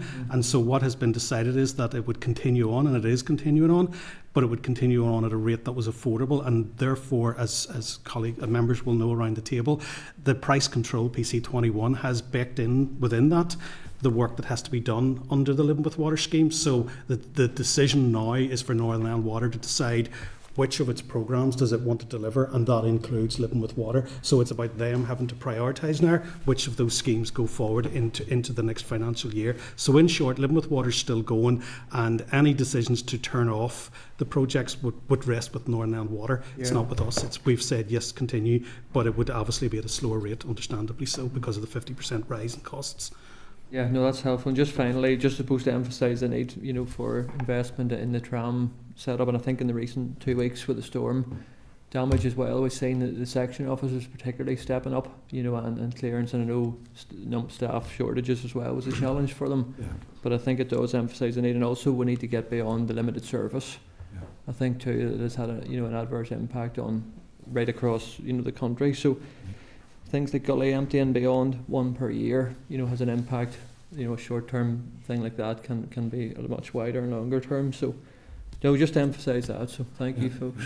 Can I just respond to that, Chair? So thank you for acknowledging the efforts of the section office during the storm. And again, that's something that I would just like to emphasise. Lots of staff, not just within TRAM, not just within the section office, but right across the department and within our arm's length bodies, definitely went the extra mile, and they proved their value to the public, and they stepped up and got our road network operational again quickly, and our other transport networks and our water network as well. So thank you for acknowledging that. I agree with you in terms of limited service. It was put in place in 2015 as a reaction to a budget. Yeah, we see it every day. We're now 10 years in. Again, in some ways, I do want to pay tribute to the staff, because given the financial constraint that the road network has been under, it's actually not in bad condition. And that's wholly because of the ingenuity and the efforts that staff are going to work the budget to really target the areas where they know that they will get most benefit, to try and minimise the clusters, to make sure that the main roads are doing. Now, what is happening is the underlying condition and lifespan of the asset is deteriorating, but that is being slightly masked by the fact that staff are dealing with the safety critical things. So again, lots of good examples where staff are going the extra mile and doing the best in very, very constrained circumstances. No, I fully echo that. I'm in very regular contact, with engineers day and daily, and they're certainly doing their best with limited means. But I think we need to keep them as a priority going forward. Absolutely. Thank you. Stephen Peter. Yeah, just a very minor point, and actually, can I echo what Stephen was saying there? Specifically, David Williams in East Belfast was a tremendous help to me and coming back to me on a Sunday night and everything. So, certainly would echo a lot of what Stephen said there. It's just to touch on your point, though, David. I had a quick look through the website there about the active travel definition. Is it specified anywhere what the active travel budget can go on? Because reading through the definition, it sort of defines a number of means of transport, and you mentioned the Coleraine Ring Road. It was mentioned to me at the time, and I asked Assembly written questions on this, that there was a concern of some that it was going to just be spent to resurface roads. Yeah. So has there been any internal conversations within the department about what the budget can go on? Yeah. Maybe that's a more precise way to put my question. So there is, and we are working on a definition, and will be then, whenever we actually start to commit to particular budget allocations, we will then have the evidence to say this is why we have interpreted the budget and this is why we're meeting the 10%. As I said earlier, we don't want to be seen to be playing fast and loose and saying you can walk anywhere and you can cycle anywhere. Therefore, all the maintenance budget we can just allocate that to. That would clearly be playing fast and loose with the legislation. So we will be able to demonstrate year on year as we spend the budget where we are actually making investment in active travel in order to encourage that modal shift. The second part of your question was on terms Coleraine Ring Road and not spend it on resurfacing. So again, that's a very good example where you go out to do a project, and on that one there was pretty much two engineering options. You could either take land and build the road, or build the cycle lane on one side of the road, or you could shift the road over in order to make that space. And from a cost benefit point of view, it was more cost effective to shift the road in places, not across its entire length, but across its whole length. So whenever you actually come to say, right, which bit of that project was for active travel and which bit of that was actually for resurfacing, I can certainly give, and the engineers within the department can give a view. Other people may look at that and go, I don't quite get that, I don't accept that, and we can have that debate on individual schemes. I think what's more useful is, I think what's really behind the legislation and the 10% in active travel is to change the mindset within the department, to change the mindset within the public, to say we need to be choosing sustainable means of transport. We need to not be as reliant, particularly on the private car, as we were in the past, and therefore we need to build the infrastructure in order to encourage that change and that change of mindset. I think that's what it's really about, as opposed to an exercise in maths to two decimal places to see whether we actually were compliant with the legislation. It's a change in the way that we move around. Just on that point before I bring Mark in terms of that 10%, then how's that being measured to make sure that that figure's there? So just how's that being measured? So there is a document that we have produced internally that says, and that's how we've got to that range of 70 to 80. Taking account of the spend across the department, what would 10% look like, and a reasonable position would be that. And then, as I've said, there's a breakdown from that of elements of that could be resource, because we maintain certain assets, and then also the new capital works, the likes of the Belfast Cycle Network and the works on the Coleraine Ring Road, for example. So we can actually demonstrate that we are spending more money in this space, and as years go on, we will hopefully then get to, budget permitting, we will get to the point where you will be able to see an increased spend in this area. And hopefully, budget aligned, we will get to the point where you'll be able to say, there was a transport budget, and there's the stuff that we are saying was contributing to active travel, and you'll be able to do the maths and say, well, you've achieved your 10% in time. It's not this year, we're not at that point yet, but at some point in the future, we hope to get there, budgets permitting. Okay. Mark, thanks for your patience there. Thanks, Chair, and I think it was always likely that we were going to struggle for a number of years to get into the 10% club, if you like, but it would just reiterate the importance of spending as much money as possible on that kind of modal shift, promoting and provoking investment. See, now I wasn't going to come in, but when you were talking around winter services, and that's when it occurred to me, there's £5 million there or hopefully for emergency response. Is that the normal, or what sort of crossover is there? When does something stop being winter and start being an emergency? And you know, how flexible is that? How much would be typically used? I mean, we've just come out of an emergency, and does that be exhausted? And what contingency is there beyond the 5 million? Hopefully it's not needed at all, but with the increased frequency of severe weather events, sadly, I think it's probably inevitable. Yeah, so in terms of the 5 million for emergency response, we've identified that as part of our requirements, and that's based on sort of our experience in recent years where we have had more of these weather events needing to incur additional expenses. As part of this year's budget, that was one of the decisions that had to be taken early on, that we weren't able to fund a similar amount of 5 million for this year. But again, and in the previous year as well, but we were quite fortunate in the previous year, we got additional funding to assist with the flooding event back in October of last year as well. So we did get additional funding then, but we're recognising the need that these events are happening more frequently, and therefore we are continuing to put that in as our requirement for future years' budgets. So is that really the only money for a rainy day, if you like, or a windy one? Or what other contingency is there built in within the other budgets for that? I'm also mindful of, and we've seen it over the past couple of years, how global events conspire to drive up costs here, and the impact that's had on the department's ability to get things done. What sort of, I know you don't have a crystal ball, but anticipation is there of things like that, and how the department then reprioritises what it has to do in terms of spend? Yeah, and that's very much it. We do have to reprioritise. We're being very clear and transparent and having that 5 million sitting out separately, because we don't have it built into other lines. Obviously there'll be some element of emergency response on the roadsides for dealing, but they're more the day-to-day emergencies rather than the big, the weather events or any other economic shocks that we might suffer as well. So that's what we have put it separately, just to be transparent about an amount that we think that we may need based on the trends this year and indeed last year as well. And just finally, I would echo other members' sentiments around the staff, the I suppose efforts of them, the value of them, and the sad reality that there just isn't enough of them, and the importance of keeping up efforts in that regard to get more people in to support those workers that are there. And I would have to challenge David, I can't let it go on, but he says the roads actually aren't in bad condition. Yeah. You know, they could be in worse condition. Yeah, maybe that's a different. I was wondering what or where you were comparing that to. Yeah. So it depends on what way you want to Keith express drives that. a moon buggy, so Engine stops on certain roads up in our area. Yeah.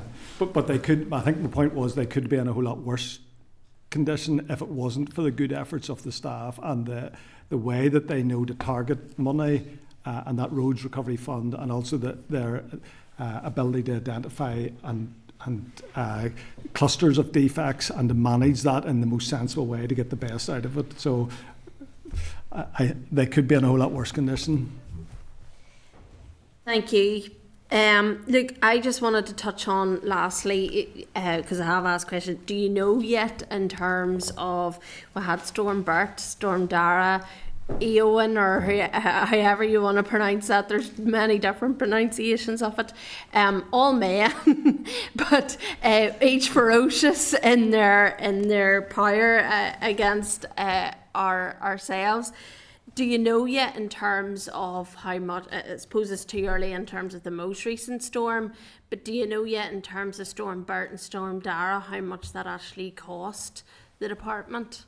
We're still working through the details of those. The reason why there is a delay is because a lot of that's overtime, so it needs to work through an HR system and then come through the finance system. We don't have any other way of gathering that information, so we are still working to try and capture that. Yeah, and I suppose it's touching on what Mark has rightly brought up there in terms of 5 million might sound like an awful lot in terms of emergency response, but when you have, you know, without a storm, an emergency response could be road subsidence after a heavy bout of rainfall, which isn't even classified as a storm.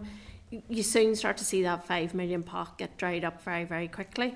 So, you know, is that going to be something that's going to have to be looked at in future budgets, given that we have had quite considerable amount of storms and the damage that has been caused in these particular storms seems to be quite substantial?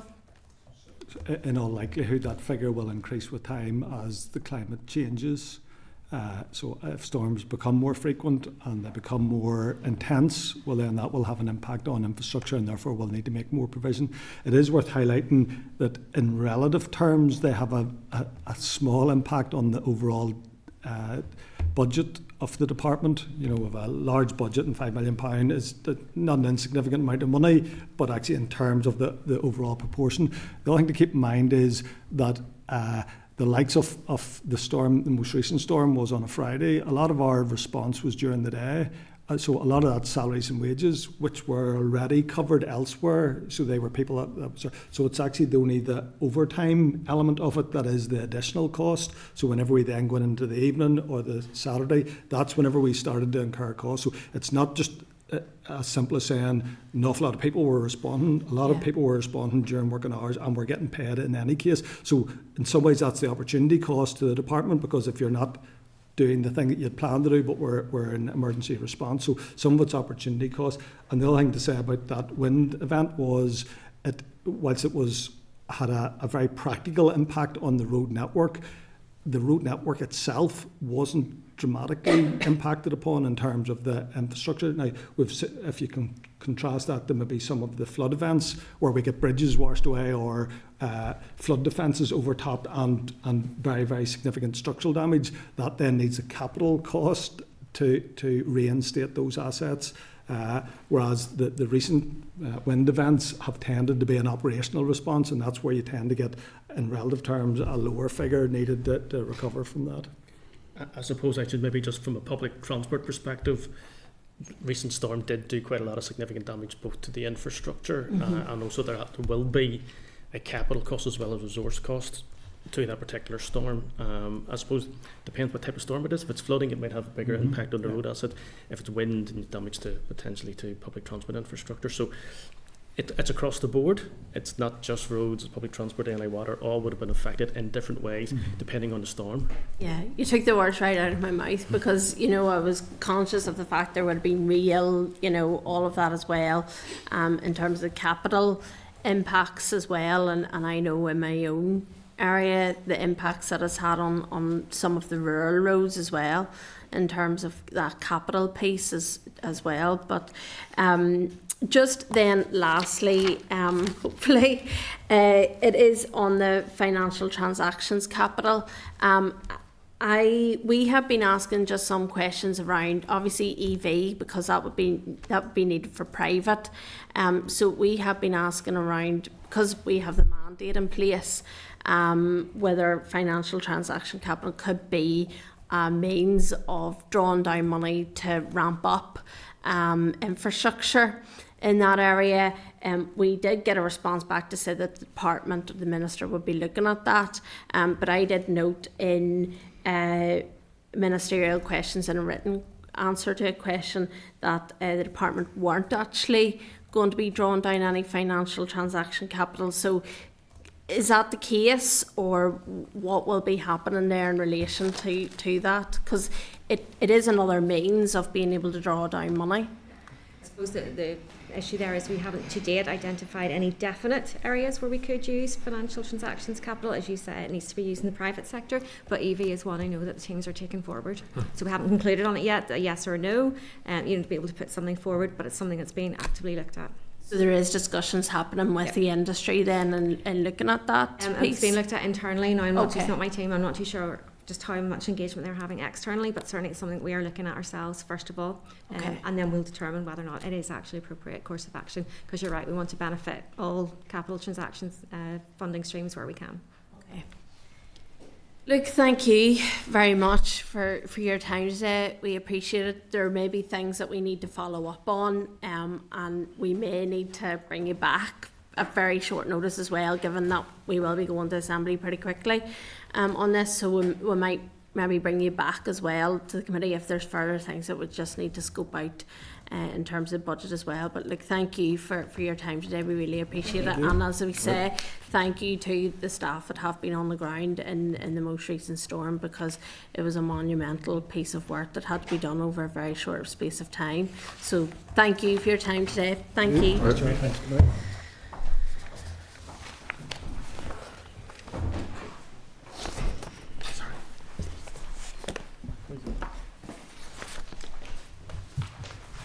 Okay. I'm just gonna get my stuff here.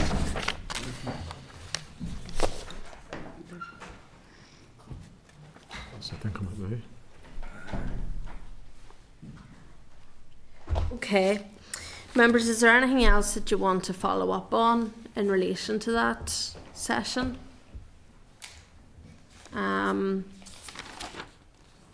There was something I had, not sure, to follow up on. Maybe checking in. I'm still not clear in terms of the projects that are being. I know the minister still has to make a decision, but ultimately there will be some idea of what projects are going to have reduced, and might be good to get an idea of that as soon as we possibly can. Remember, last year we get a list, and Yeah. they prioritised the list from theoretically top to bottom. Remember? Yes, I do. That was in the first. That was. I can't remember what the list was. It was capital projects, I think, wasn't it? Yeah. Memory, I think it was from the monitoring rounds that they'd sort of said that this would be the order of priority based on any allocations. But could we not then be getting a priority list from the minister? Not necessarily a list, but a priority of that minister, and then a list coming from that.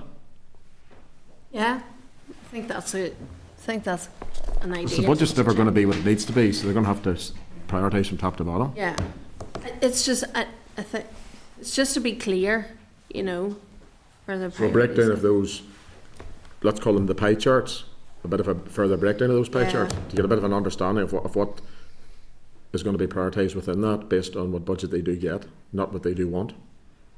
Perhaps a list of priorities within the relevant divisions of what they've identified. Resource through capital, probably more so capital. In layman terms. Yes.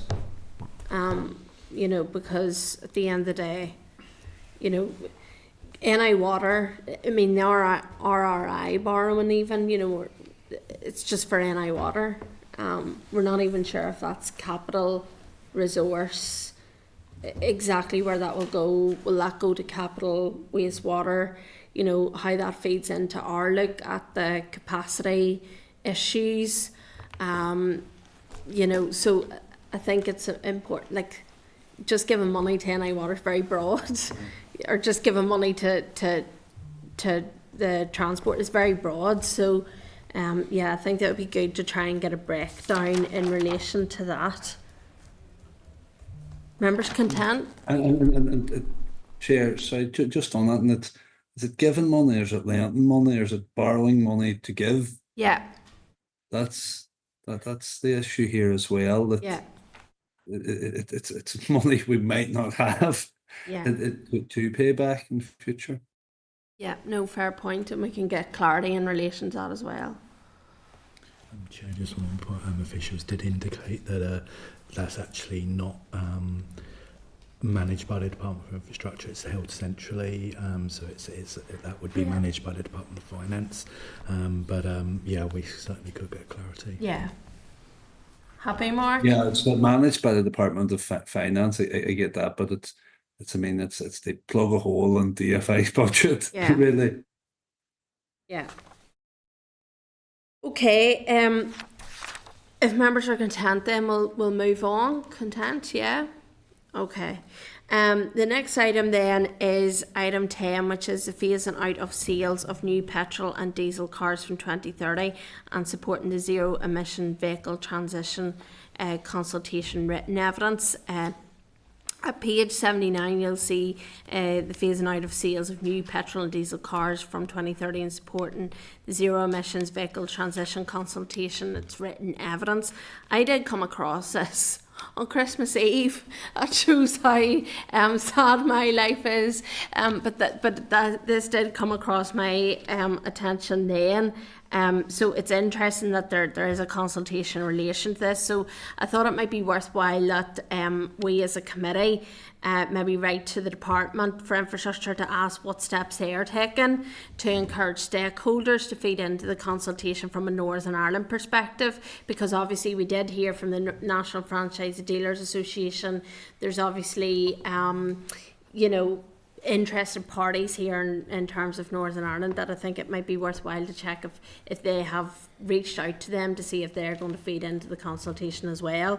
And then I was thinking maybe that it might be worthwhile that we schedule an oral evidence session from departmental officials following the consultation conclusion of the consultation, to consider the summary of responses and to identify the specific impacts locally that there may be coming out of that specific consultation. So are members content with that, or is there anything else that they want to raise on that? Content, yeah. Okay, thank you. Item 11 is SR 2024-213, the Motor Vehicles Driving Licences Amendment number 2, Regulations Northern Ireland 2024, from pages 83 to 89, documents in relation to the statutory rule. You'll see at page 90, Examiner of Statutory Rules, the 13th report. The rule is subject to negative resolution, so inform members that the purpose of the statutory rule is to insert a new regulation, 55ZB, into the Motor Vehicles Driving Licence Regulations Northern Ireland 1996. The insertion of the new regulation will remedy an unintended gap in domestic legislation which followed the EU exit, meaning that former holders of Northern Ireland or Great Britain GB driving licences that were issued after the UK ceased to be in the European Economic Area and who exchanged their licence for an EEA one, as required by many EEA countries, do not have the same rights as other EEA licence holders if they return to become resident in Northern Ireland. The rule came into operation on the 13th of January 2025, so inform members that the committee considered the proposal for the statutory rule at its meeting on the 11th of December 2024 and was content. The Examiner of Statutory Rules has reported on the rule and has no comment to make. So are members content with the statutory rule? Content, yeah. Okay. So the motion is that the Committee for Infrastructure has considered SR 2024-213, the Motor Vehicles Driving Licence Amendment number 2, Regulations Northern Ireland 2024, and has no objection to the rule. Okay, thank you. Members, move on now to item 12, subordinate legislation. SR is not subject to assembly procedure. Advise members that there is one statutory rule that is not subject to assembly proceedings and not required to be laid. This is at pages 100 to 102 of the meeting pack, and is the SR 2025-12, the Parking and Waiting Restrictions Dairy Londonderry Amendment number 2, Order at Northern Ireland 2025. Members of the committee noted the proposals for the statutory rules at its meeting on the 22nd of January 2025. So just asking members if you're content to note the statutory rule. Yeah. Okay. So we'll move on now to the forward work programme, and at page 104 you'll see the draft forward work programme, and I'm going to hand over to Phil, who is going to give us just an update on it. Thanks, Chair. Yeah, it's really just to inform members. There's been a couple of slight changes. Just pulling it up here. The issue of the DVA testing contract is still subject to ongoing legal proceedings, so that's actually going to be rescheduled. In its place, though, we are due to hear from who we got up next week. We've got TransLink up next week. Is it TransLink or is Northern Ireland Water? Translink next week on their budget requirements, and then the members may recall we got a commissioned research for planning permission on areas of flood risk. Susie, the researchers, that paper's now ready, is going to come along next week to present the key points from that. Members will also be pleased to know that the NIEA and Northern Ireland Water are now confirmed for the 5th of March. And we have the minister, or the incoming minister has agreed to attend on the same day as the outgoing minister had agreed to attend on the 26th of February. And then finally, we've just received some correspondence this morning from the Interim Regional Planning Commission, formally requesting, members may recall that the committee had agreed to schedule oral evidence from them in late October, November, and then due to a change of personnel that was then postponed. But we were still awaiting on them to come back with some potential dates. They've formally written to request that the committee would consider postponing that evidence until May, given that they would have completed their programme of work there. So that literally just came in just before the meeting. But I know members were keen to hear on obviously a range of planning related issues. So it's really a case of how the committee may wish to respond. But it will be formally impacts next week. Thank you, Phil. First off, I suppose I just have a bit of frustration around the fact that, you know, our work as a committee being curtailed in terms of, I mean, May for me is not really an acceptable time frame for us whenever we want to push on and deal with some of these issues.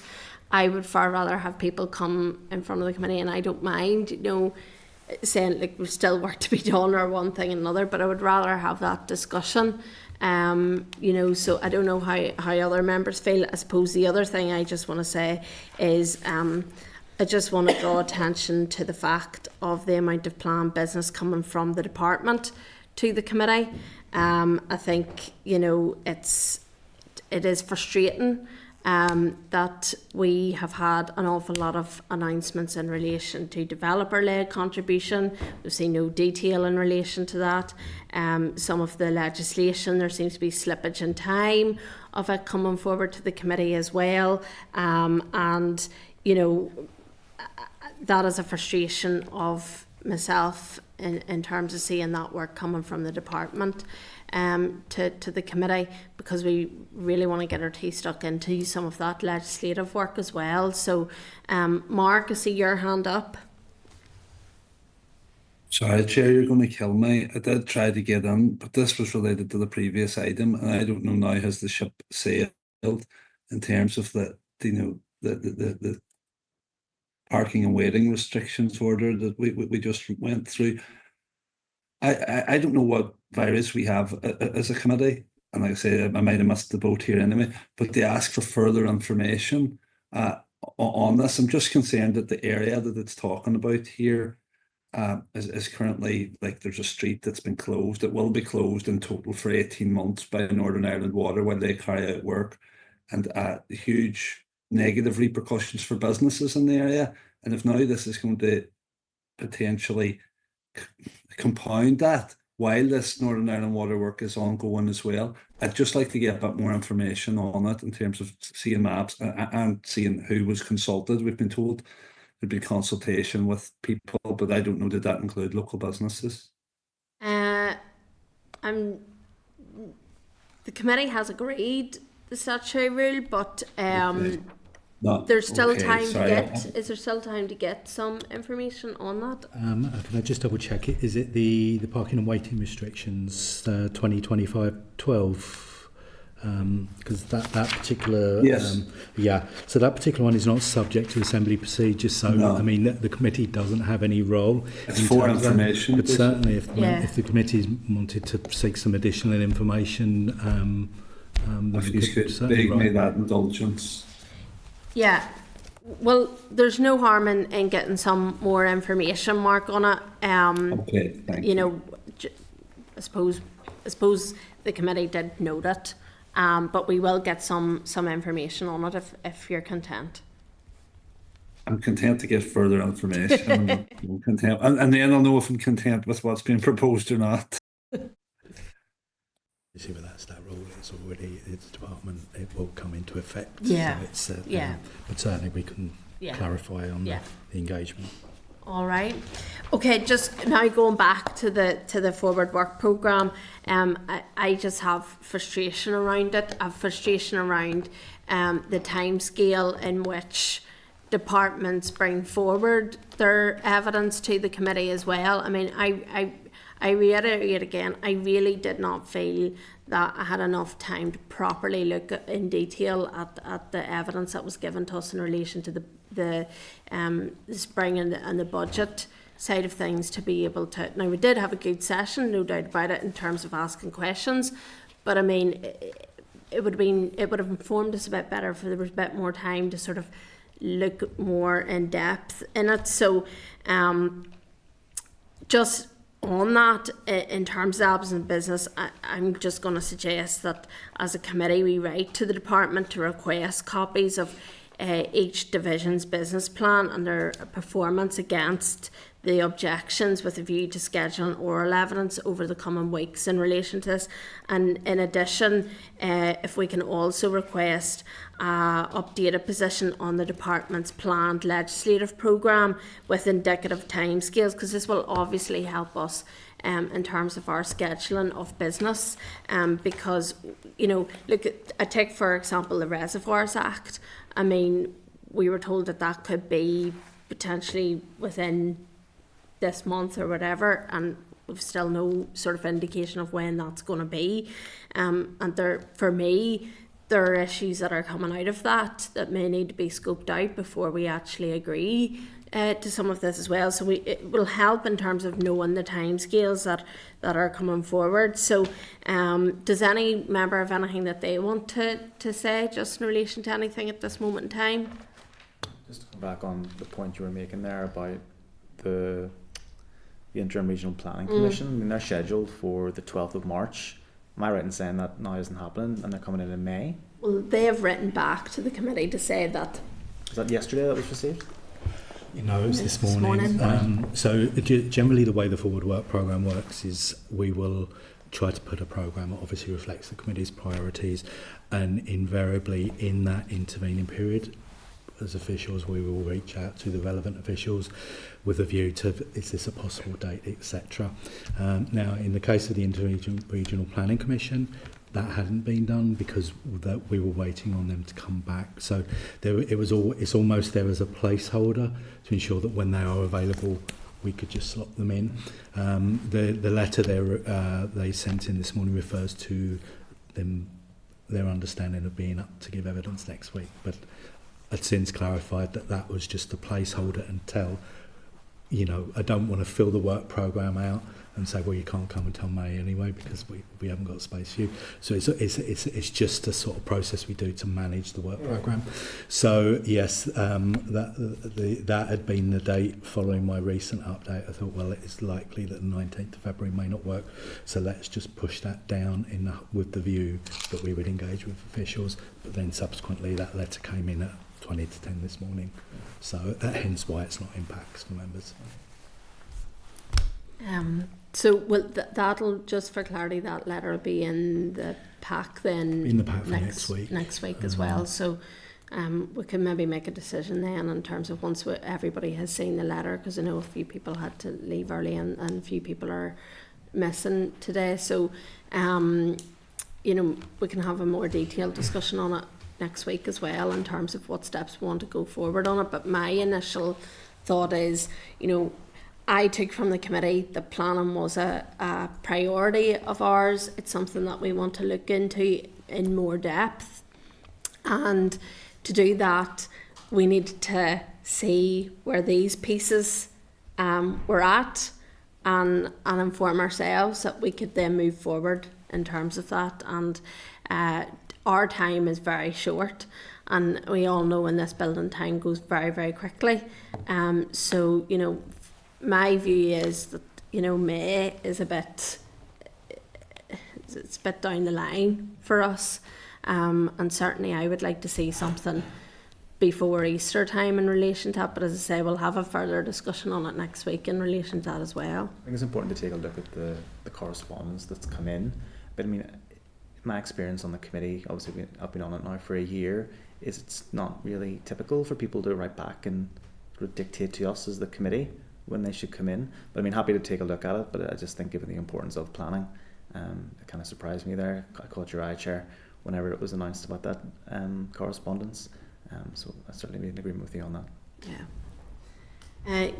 Do you want to say something, Keith? Just briefly onto this NI Water and NIE on the 5th of March, them's confirmed.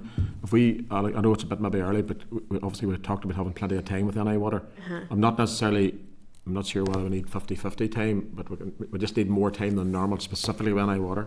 And be good to know well in advance, even for next week, an indication of who's coming to that. So we have the right people, if we want to drill into the technical stuff, we don't want to be high level. Well, next week, when TransLink is up, that will be on their budget.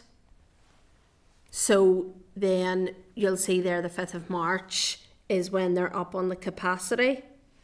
Yeah, but that's my point. I'm just making the point about we have plenty of time for that on the 5th of March is my point. Yeah. As in session time, I mean. Yeah. And who we're getting, it would be good to know next week who they're possibly sending, because we want to get into a wee bit of technical stuff from my end anyway. Yeah, we can get that checked out. We'll certainly need to ask. Yeah. Just be good to know, because they could just send, and then we don't get any answers to what we need to know. No, that's absolutely fair enough. But it is just the TransLink and NI Water will be up specifically on their budget element, which will be interesting enough in itself. Yeah, fair enough. Okay, members, so I did outline there some proposals, so I'm just seeking agreement then from yourselves that we do write the Department for Infrastructure to request the copies of each division's business plans and their year-to-date performance against these objectives, and then request an updated position on the department's planned legislative programme with the indicative timescales.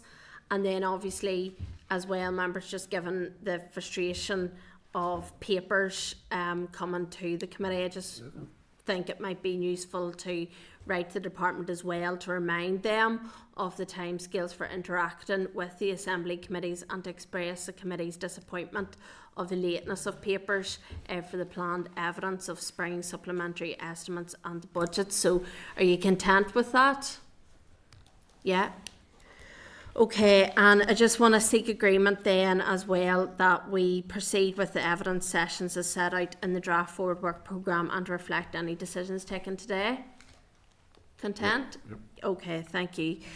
Item 14 is any other business, so I'm asking members if they have any other business that they wish to raise. No? Content? Okay, thank you, members. So the date, time and location of the next meeting is 10 a.m. on Wednesday the 12th of February here in room 29 Parliament Buildings. So thank you everybody, and I now adjourn the meeting. Thank you. Committee Room 29. Sound.